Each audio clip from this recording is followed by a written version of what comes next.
कंजूस मायका वर्सेस दिलदार ससुराल। निहारिका ऑटो वाले को पैसे दे रही थी। ये लीजिए आपके पूरे पैसे। हाँ, और ये लीजिए आप अपने छुट्टे पैसे।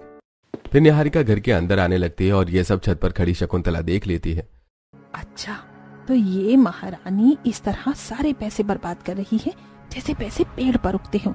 अभी मैं इसे मजा चखाती हूँ जो ये ऑटो से घर आई है। ये सोचकर शकुंतला गुस्से में तुरंत नीचे आती है। अरे निहारिका, इतनी जल्दी आ गई तू? अरे जल्दी तो आएगी ही, ऑटो से जो आई है।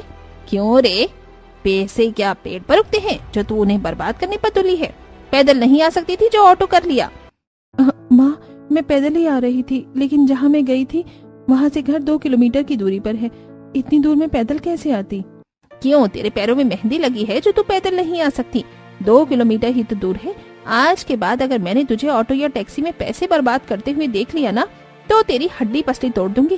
चुपचाप पैदल जाया कर, पैदल आया कर। अच्छा ठीक है माँ, अब से मैं ध्यान रखूंगी। आइंदा मैं कभी भी पैसे बर्बाद नहीं करूंगी और उसे बचाने की कोशिश करूंगी। कोशिश नहीं, तुझे पैसे बचाने ही बचाने हैं। खर्च मत करना तू पैसे, और मुझे 1-1 रुपए का हिसाब चाहिए तुझसे। अच्छा ठीक है माँ।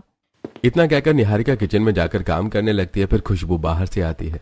माँ, मेरे तो पूरे पैर दुखने लगे हैं, ऊपर से बाहर इतनी तेज धूप है। अरे तो तूने ऑटो क्यों नहीं कर लिया? माँ, मैं जहाँ गई थी वो बस 2 मिनट की दूरी पर है, इसलिए वहाँ के लिए ऑटो नहीं मिला।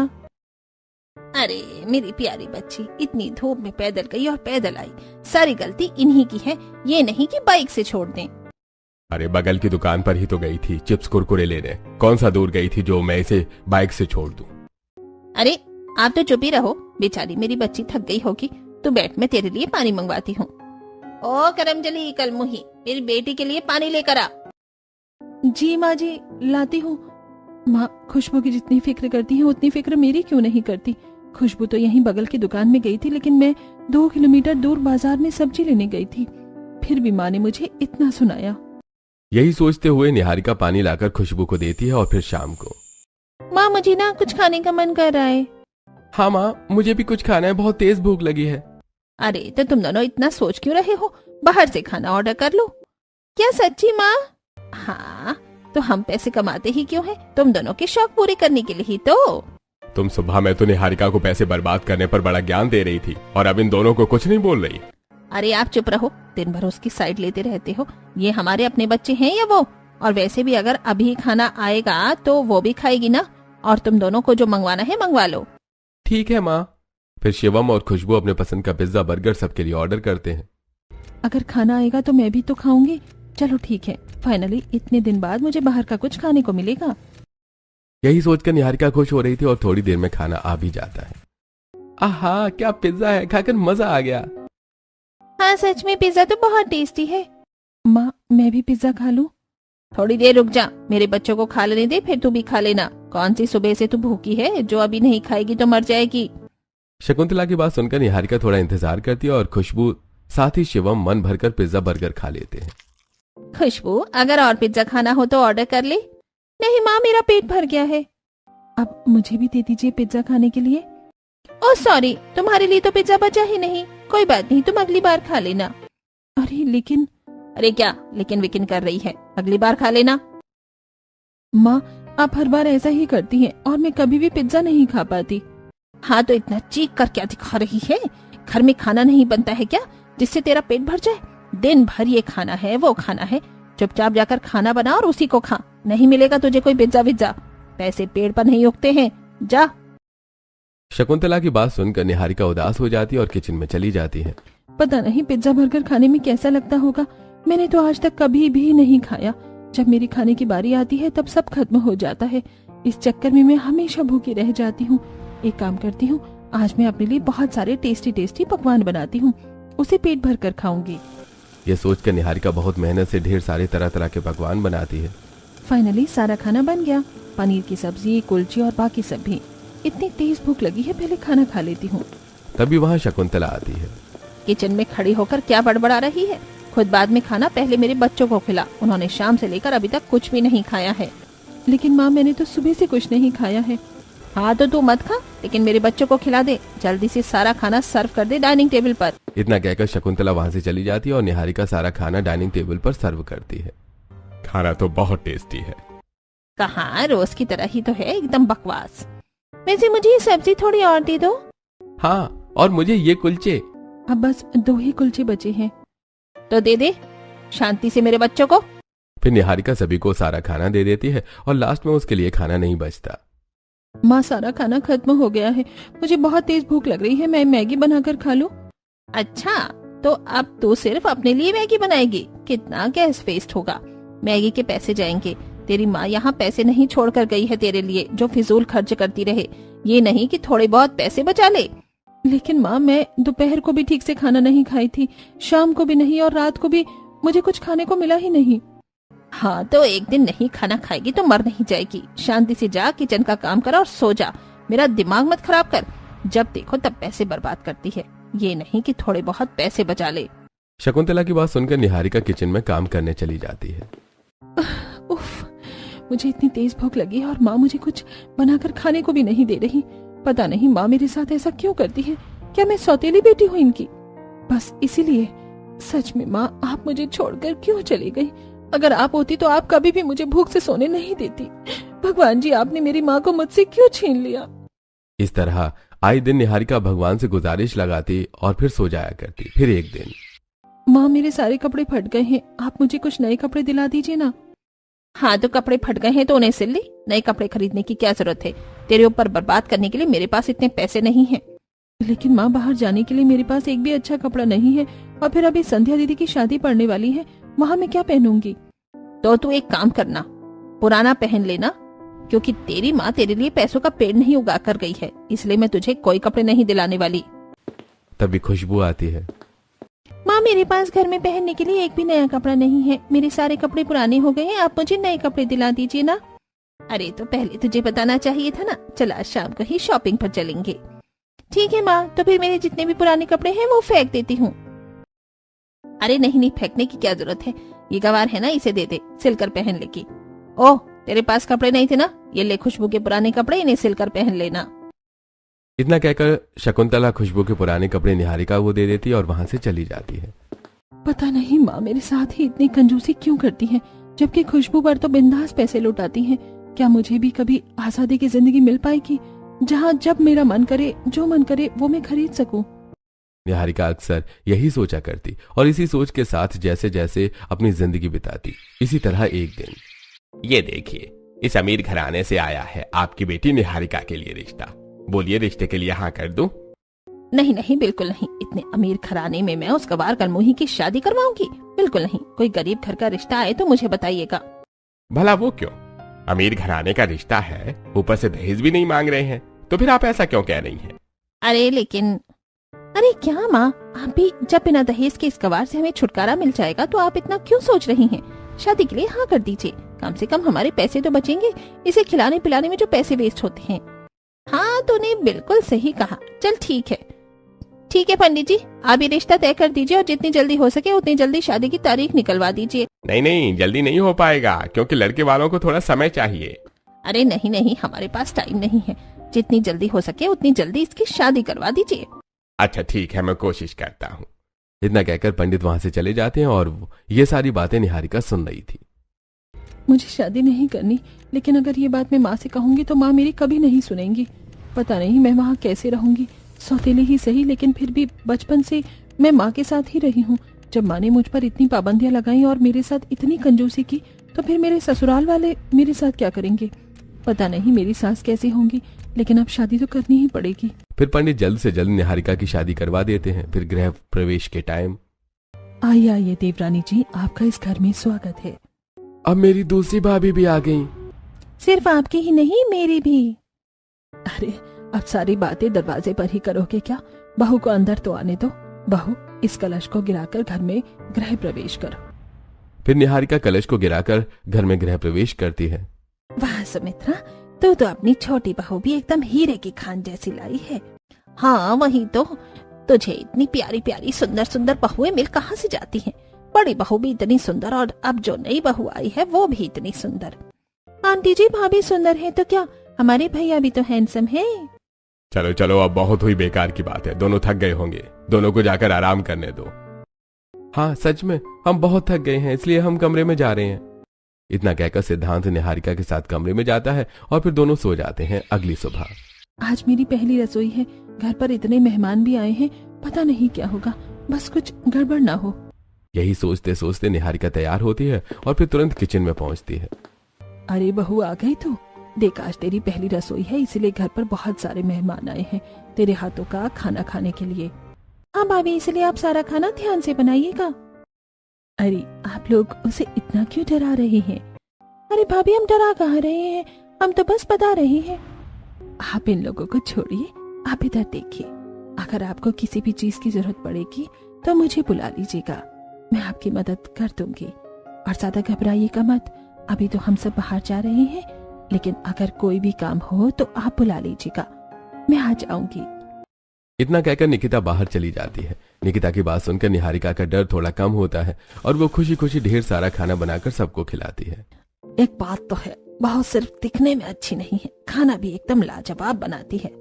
हाँ सच में खाना खाकर तो मजा ही आ गया। सुमित्रा की पसंद एकदम लाजवाब है। वही तो, वरना अगर बहू तो सुंदर होती है तो खाना बनाना नहीं जानती, और अगर खाना बनाना जानती है तो गाँव की गवार निकल जाती है। हाँ तो मैंने अपने बेटे के लिए कोई ऐसी वैसी लड़की पसंद नहीं की है, लाखों में एक है एक। इसी तरह हंसी मजाक करते हुए सभी लोग खाना खाते हैं। फिर निहारिका जब खुद खाना खाने जाती है तो ये क्या, सारा खाना तो खत्म हो गया, अब मैं खाना कैसे खाऊंगी? शादी में भी कुछ नहीं खाया था और ना ही उससे पहले, अब तो भूख से मेरी जान जा रही है, क्या करूं? किसी को बोलकर भी कोई फायदा नहीं है, जब माँ को कोई फर्क नहीं पड़ता था तो फिर मेरी सास को क्यों ही पड़ेगा। तभी करिश्मा किचन में आती है और सारी बातें सुन लेती है। अरे भाभी क्या हुआ, आपने खाना नहीं खाया क्या? तो आप इतनी परेशान क्यों हो रही हैं? आपने हमें बताया क्यों नहीं? रुकिए, मैं अभी आपके लिए बाहर से खाना ऑर्डर कर देती हूँ। क्या, बाहर से? हाँ भाभी ऑब्वियसली, अगर अभी आप खाना बनाएंगे तो फिर और कितनी देर आपको भूखा रहना पड़ेगा, इसीलिए मैं माँ से बात करके खाना ऑर्डर कर देती हूँ। ऐसा कहकर करिश्मा निहारिका के लिए ढेर सारा खाना ऑर्डर करती है। बहुत सारा काम छोड़ो, पहले खाना खा ले। क्या इतना सारा खाना? भाभी ज्यादा कुछ नहीं है, बस 2-3 पिज्जा और 1 तो बर्गर ही है, आप आराम से खा लीजिएगा, और अगर बच भी गया तो फिर क्या दिक्कत है, लेकिन कम नहीं पड़ना चाहिए। हाँ निहारिका, जल्दी से तुम खाना शुरू करो, वरना तुम्हारी सेहत पर असर पड़ेगा। ठीक है। फिर निहारिका पिज्जा खाने लगती है। वाह, ये लोग मेरी कितनी केयर कर रही हैं और मेरे लिए इतना सारा खाना बाहर से ऑर्डर कर दिया। सच में ये लोग तो बहुत अच्छे हैं, लेकिन अगर ये सब सिर्फ इसलिए हुआ क्योंकि मैं नई बहू हूँ तो? क्या हुआ भाभी, खाते खाते क्या सोच रही हैं? नहीं नहीं, कुछ नहीं। फिर निहारिका पेट भरकर खाना खाती है और बचा हुआ खाना फेंका जाता है। फिर धीरे धीरे निहारिका अपने ससुराल की जिम्मेदारियां संभालने लगती है। फिर एक दिन, अरे ये क्या, सारी सब्जी भी खत्म हो गई है और सब्जी वाला भी नहीं आया। अब मुझे बाजार जाकर सब्जियां लानी पड़ेंगी, ऊपर से पैदल जाना होगा, क्योंकि जब माँ मुझे पैसे नहीं देती थी तो फिर मेरी सास क्यों देंगी। ये सोचकर निहारिका सब्जी का थैला उठाकर सब्जी लेने के लिए जाने लगती है कि तभी, क्या हुआ बहू, कहाँ जा रही है? माँ जी, वो सारी सब्जियां खत्म हो गई हैं तो मैं सब्जी लेने जा रही थी। इतनी धूप में, वो भी पैदल? पागल हो गई है क्या? तो बीमार पड़ गई या फिर तुझे टैनिंग हो गई तो? रुक, सुमित, सुमित इधर आना। सुमित्रा की बात सुनकर सुमित तुरंत वहाँ आता है। हाँ बोलिए, क्या हुआ? देख बाहर बहुत धूप है और सब्जी भी खत्म हो गई है घर में, तो तू भाभी को बाइक से मार्केट लेकर जा और उसे कुछ सब्जियां दिलाकर वापस ले आ। लेकिन माँ। चला जाना, बहू अगर इतनी तेज धूप में पैदल जाएगी तो कैसा लगेगा? अच्छा ठीक है माँ, जा रहा हूँ, चलिए भाभी। अगर अभी माँ होती तो बोलती कि पेट्रोल के पैसे पेड़ पर नहीं उगते हैं, लेकिन मेरी सास तो कितनी अच्छी है, खुद मुझे बाइक से भेज रही है। क्या हुआ भाभी, क्या सोच रही हैं? चलिए जल्दी। हाँ हाँ चलिए देवर जी। फिर निहारिका सुमित के साथ सब्जी मार्केट जाती है और कुछ ही देर में सब्जियां लेकर आ जाती है। इसी तरह 1-2 दिन बीतते हैं। फिर अचानक कुछ पड़ोसन घर आती हैं। अरे अरे शर्मिला, लक्ष्मी बहन, रूबी बहन, आप सब लोग यहाँ अचानक? अरे वो आपको पता नहीं है क्या, परसों हमारी समिति में बहुत बड़ी पार्टी है। पार्टी? लेकिन कैसी पार्टी? अरे परसों हमारी समिति के पूरे 75 साल हो जाएंगे इसी खुशी में। अच्छा ठीक है, मैं अपने पूरे परिवार के साथ आ जाऊंगी।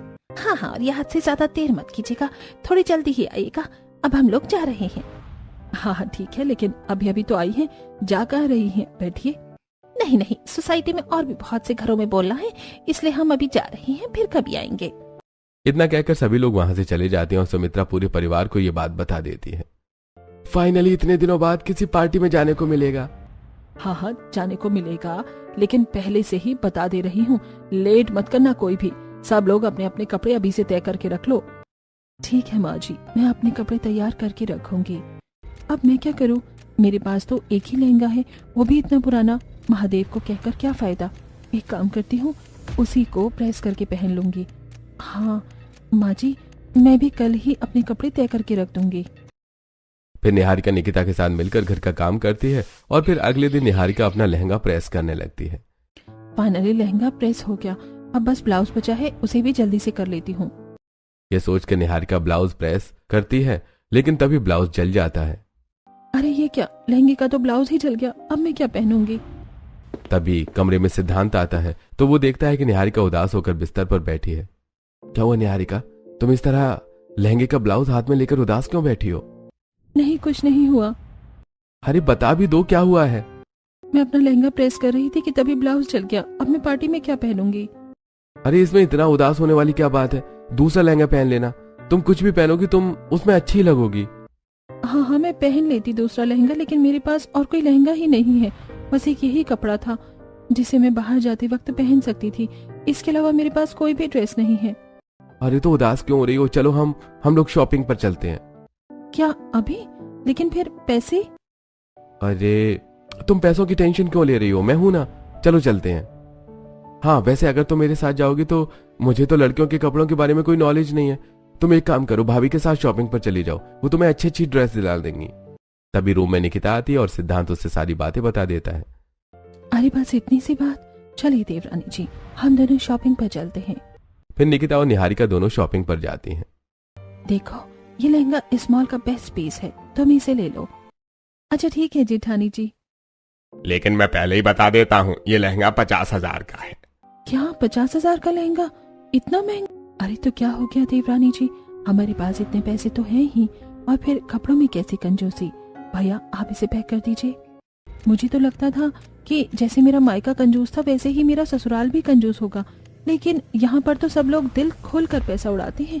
सच में अब मेरा जितना मन करेगा जब मन करेगा पैसे इस्तेमाल करूंगी मैं भी। फिर निकिता और निहारिका शॉपिंग करके मॉल से बाहर आती हैं। चलिए घर चलते हैं। अरे नहीं नहीं देवरानी जी, अभी घर जाएंगे तो फिर खाना भी बनाना पड़ेगा। एक काम करते हैं, हम लोग बाहर से खाना खा लेते हैं और घर के लिए खाना पैक करवा लेंगे। ठीक है जेठानी जी। एक तरफ मेरा मायका था जो इतना कंजूस था और दूसरी तरफ मेरा ससुराल है जो दिल खोल कर पैसे खर्च करता है। सच में भगवान ने तो मेरी सुन ली, अब मुझे पाबंदियों में नहीं रहना पड़ेगा, जब जितनी मर्जी होगी उतने पैसे खर्च करूंगी।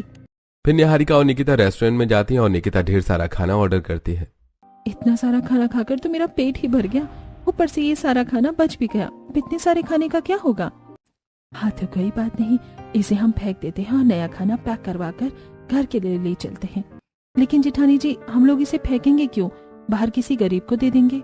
अरे देवरानी जी उसमें कितना टाइम वेस्ट होगा और उससे हमें क्या मिलेगा। फिर निकिता नया खाना ऑर्डर करवा कर ऑटो से घर आ जाती है और अगले दिन सभी तैयार होकर पार्टी में जाते हैं।